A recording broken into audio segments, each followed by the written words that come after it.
Hello student, आज class 10 का प्रश्नावली 3A का लास्ट क्वेश्चन देखेंगे। 13वां क्वेश्चन, ए और बी के किन मानों के लिए निम्न रैखिक समीकरणों के अपरिमित रूप से अनेक हल है। समीकरण अपरिमित रूप से अनेक है, यानी रेखाएं क्या होंगी, समपाती होंगी। देखते हैं, यदि रेखाएं समपाती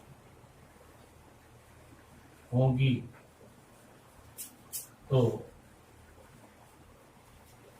समीकरणों के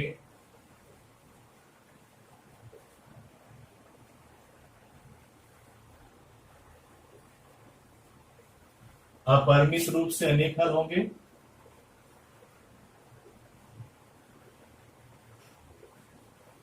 अनेक हल होंगे। क्या है स्थिति, A1/A2 equal to B1/B2 equal to C1/C2। यह तीनों इक्वल होंगे तो रेखाएं समपाती होंगी और अपरिमित रूप से अनेक हल होगा। यहां से देखेंगे, A1 equal to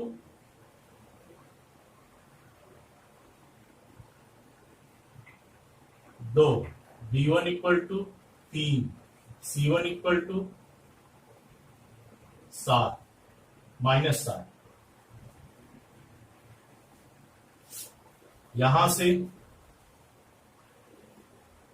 A2 equal to A minus b, B2 equal to A plus b and C2 equal to, इसको बाईं तरफ ले आएंगे, ये हो जाएगा -3A प्लस बी -2। अब इसमें रख के एक बार A2 इक्वल टू B1/B2 लेके हल करेंगे।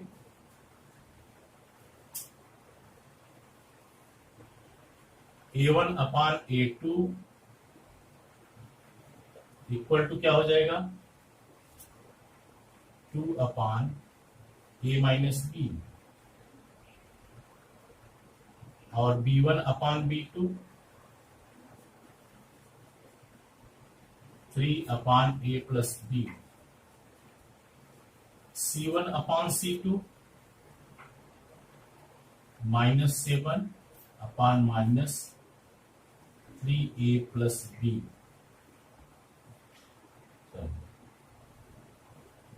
-2।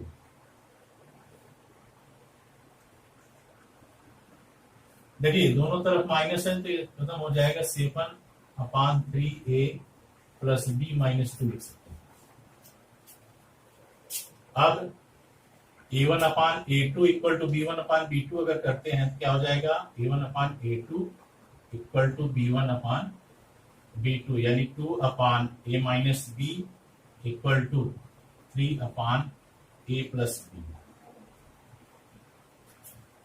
फिर ये गुणा करेंगे तो हो जाएगा 2A plus b equal to 3A minus b. यह हो जाएगा 2A plus 2B 3A minus 3B।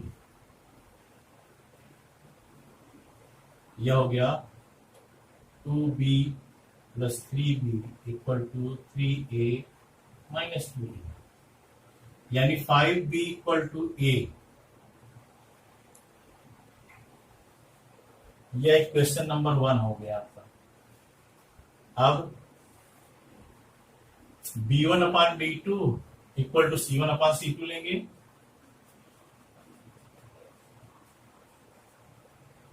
B1/B2 यानी 3/A plus b equal to 7/3A plus b -2। फिर क्रॉस मल्टीप्लीकेशन हो जाएगा, 3 गुणा, यह हो गया 3 into 3A plus b -2 equal to 7 into a plus b, यह हो गया 9a plus 3b minus 6, 7a plus 7b,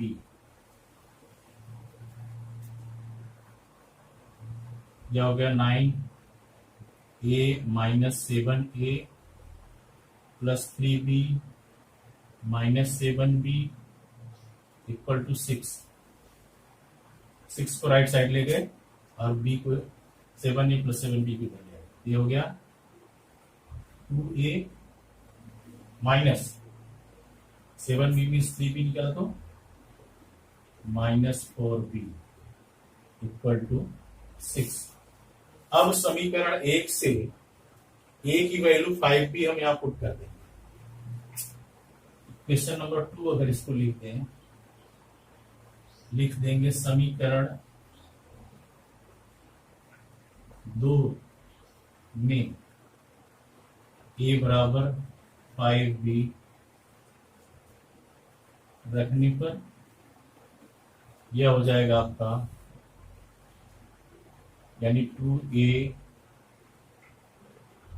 minus 4b equal to 6, यानी 2 into 5a minus 4b equal to 6, यह हो गया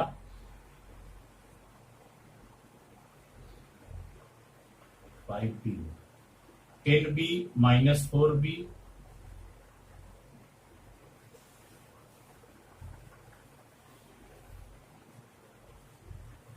माइनस 4b इक्वल टू 6, यानी 6b equal to 6, यानी b equal to 1, b की वैल्यू निकल गई। अब हम किसी भी समीकरण में मान रख देंगे, चाहे इसमें चाहे इसमें। इसमें रखिए समीकरण 1 में a का मान, b का मान रखने पर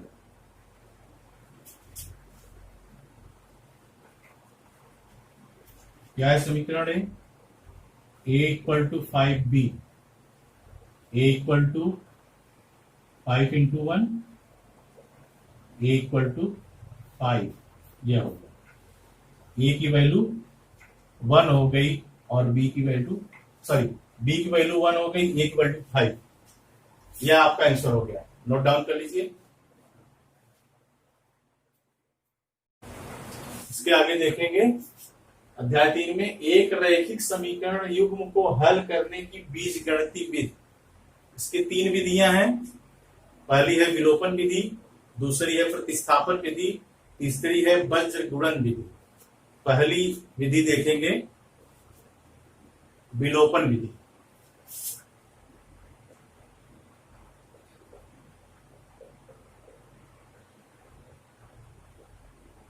विलोपन विधि, विलोपन विधि में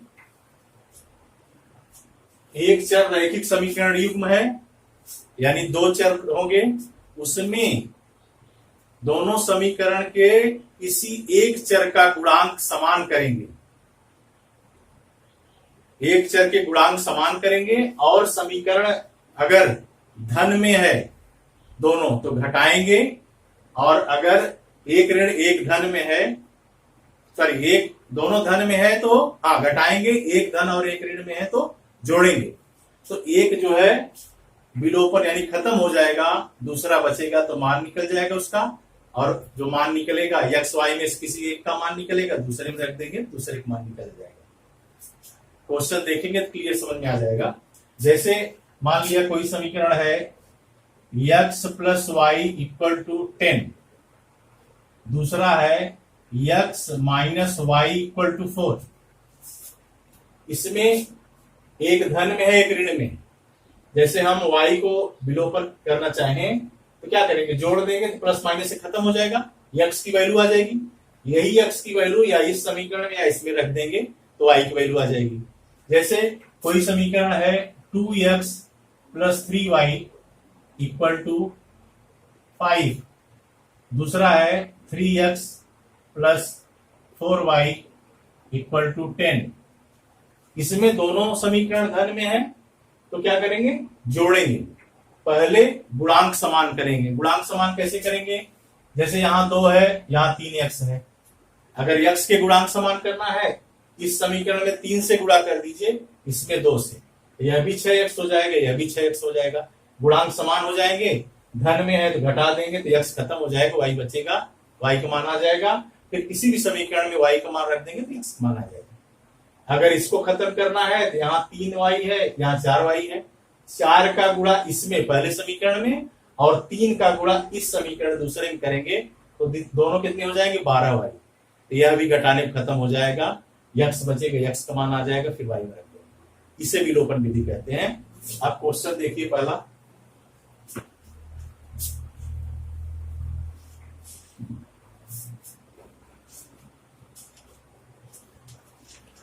थ्री बी, प्रश्नावली 3B का पहला क्वेश्चन है,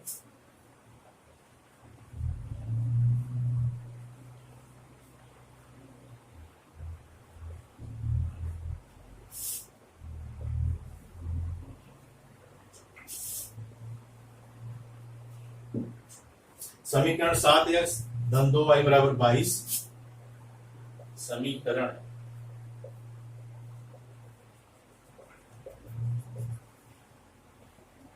में यदि y बराबर 1/2, यदि y बराबर 1/2 तो x का मान ज्ञात कीजिए, x का मान ज्ञात कीजिए। यह आसान है, क्यों? क्योंकि एक चर पद का आपका मान दिया गया है, y का मान दिया गया है, x का मान, y का मान इसमें रख देंगे, यानी 7x धन 2y बराबर 22, y बराबर 1/2 रखने पर क्या हो जाएगा, 7x धन 2 गुणे 1/2 बराबर 22, यह 7x हो गया और यह 2 से 2 कैंसिल, यानी 7x बराबर 22, तो x बराबर 22/7, यह आपका मान आ गया। इसको इस समीकरण में रखेंगे तो पुष्टि के लिए आप देख सकते हैं, जैसे 7x हमारा आंसर सही है कि गलत, अगर आप चेक करना चाहें तो ऐसे कर सकते हैं। x का मान कितना आया, 22/7 रख देंगे, y का मान कितना आया, दिया गया है 1/2।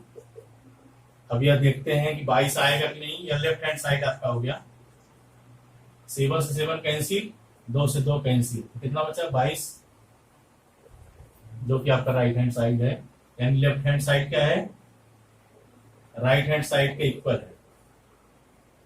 यह आपका आंसर चेक करने का तरीका है। दूसरा क्वेश्चन देखिए, हल कीजिए 2x धन 3y बराबर 7, 2x धन 3y बराबर 7, दूसरा है y धन 3 बराबर 0।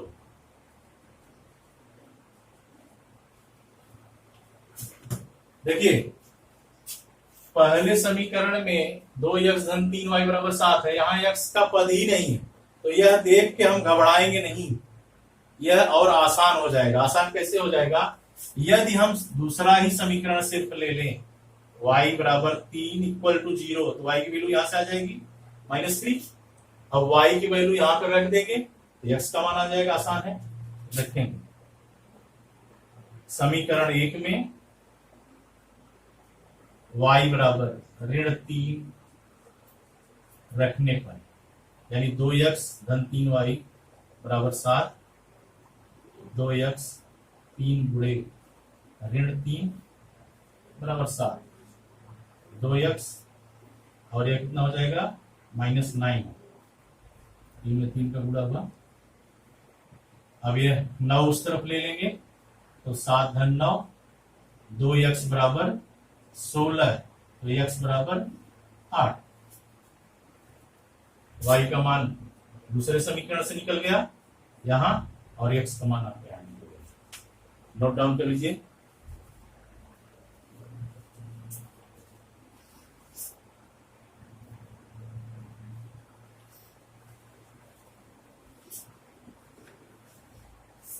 तीसरा क्वेश्चन देखेंगे,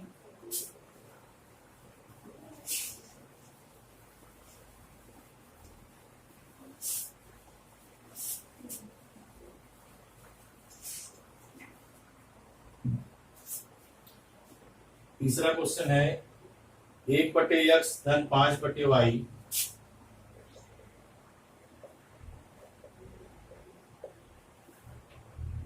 बराबर 3 में x बराबर 2 हो तो y का मान लीजिए। में x बराबर 2 हो तो y का मान ज्ञात कीजिए। x का मान दिया गया है, y का मान ज्ञात करना है, किसमें रख देंगे, यानी 1/x धन 5/y बराबर 3 में x बराबर 2 रखने पर क्या हो जाएगा, 1/2 हो गया धन 5/y बराबर 3। 1/2 को दाहिनी तरफ ले जाएंगे तो 3 ऋण 1/2 हो गया। 5/y बराबर 3 ऋण 1/2, 2 3 6 में से गया 5, 5/2। फिर ये गुणा कर देंगे तो 5y बराबर, y का 5 में गुणा हुआ और 5 का 2 में 5 दूनी 10, y बराबर 2। यह आपका हो गया तीसरा क्वेश्चन।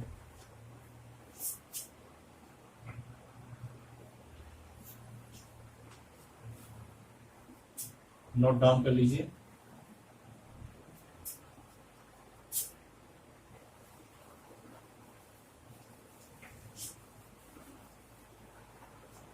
चौथा क्वेश्चन है निम्न समीकरणों के योग को विलोपन विधि से हल कीजिए। निम्न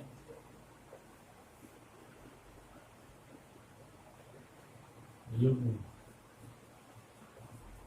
विलोपन विधि से हल कीजिए।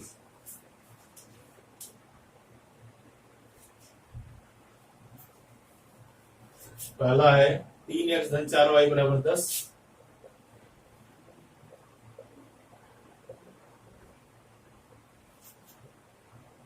और 2x ऋण 2y बराबर 2, 2x ऋण 2y बराबर 2। इसको देखेंगे, यहां से आपका क्लियर हो जाएगा विलोपन विधि।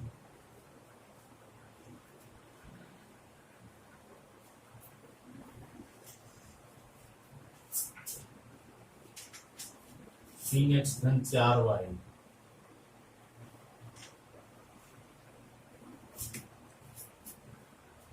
देखिए 3x धन 4y बराबर 10। हाँ दूसरा है 2x ऋण 2y बराबर 2। क्या बताया था हमने कि गुणांक किसी एक चरपद का गुणांक समान कर लेंगे, या तो y के गुणांक समान कीजिए या x के। y के गुणांक समान करना आसान है क्योंकि इसी में 2 से गुणा कर देंगे तो यह 4y हो जाएगा, और x का करेंगे तो इसमें 2 से इसमें 3 से करेंगे तब 6x आएगा। तो समीकरण 2 में लिखेंगे, समीकरण 2 में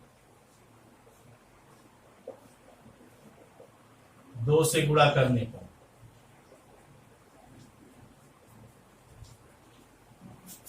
क्या हो जाएगा, 4x ऋण 4y बराबर 4।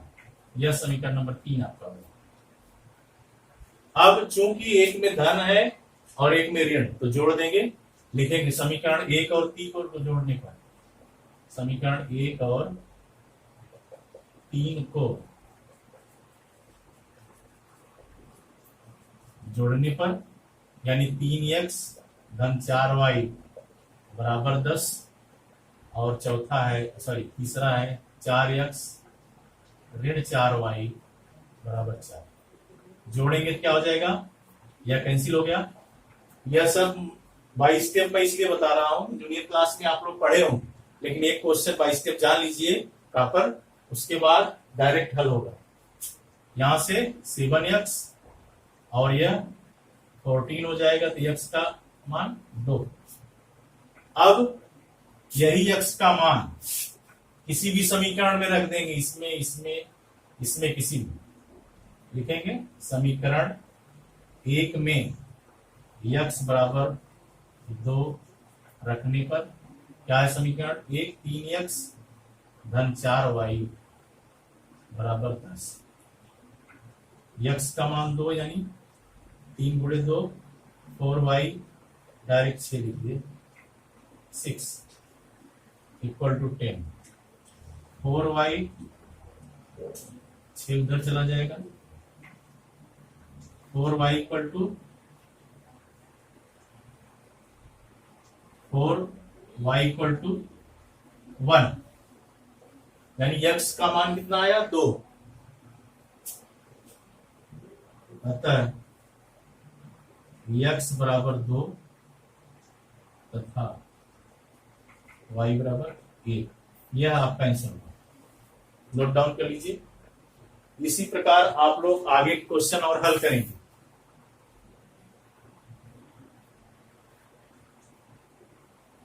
सिंपल है, विलोपन विधि बहुत आसान है। नोट डाउन कर लीजिए इसको भी। वीडियो अच्छा लगा लाइक कीजिए, सब्सक्राइब कीजिए, कमेंट करके भेजिए, कोई अगर समस्या है तो उसको हल किया।